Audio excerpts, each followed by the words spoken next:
পুরীর সমুদ্রর যে ঢেউ, সেই ঢেউ এখন উপভোগ করার মতো সেই সকলকে দেখাবার চেষ্টা করছি।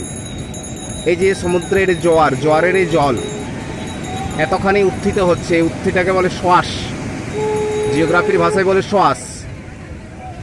আর এই দেখুন জলটা যখন নিচে নেমে যাচ্ছে তখন সেটাকে বলছে ব্রেকওয়াশ। ঢেউগুলো দেখো কি উচ্চতায় ঊর্ধ্বমুখী হচ্ছে, আমরা সকলে দেখতে পাচ্ছি। কি অসাধারণ দৃশ্য! সমুদ্রই। এটা হচ্ছে দীঘার বিচ।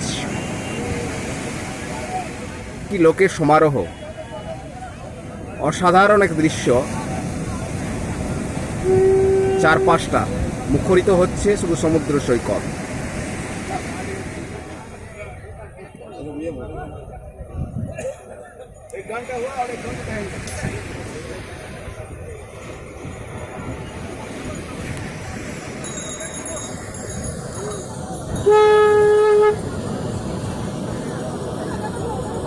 আমাদেরকে আমার ছবিটা একটু দেখানো, এইখানে আমার দিকে একবার দেখাবেন।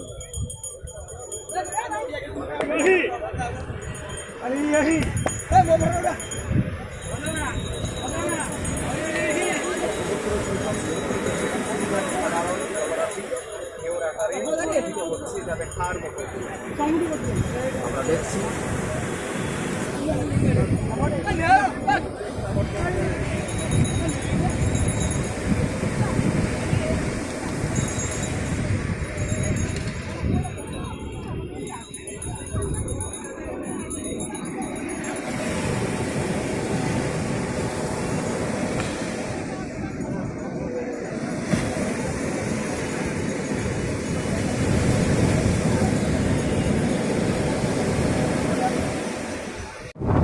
এটা হচ্ছে পুরীর সমুদ্রের বিচ বেলাভূমি। কি অসাধারণ! ঢেউগুলো দেখতে পাচ্ছেন। সমুদ্র এবং স্থলভাগের সংযোগস্থলকে এটাকে উপকূল বলা হয়, উপকূল বা বিচ। দেখুন তার অপরূপ দৃশ্য।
একদম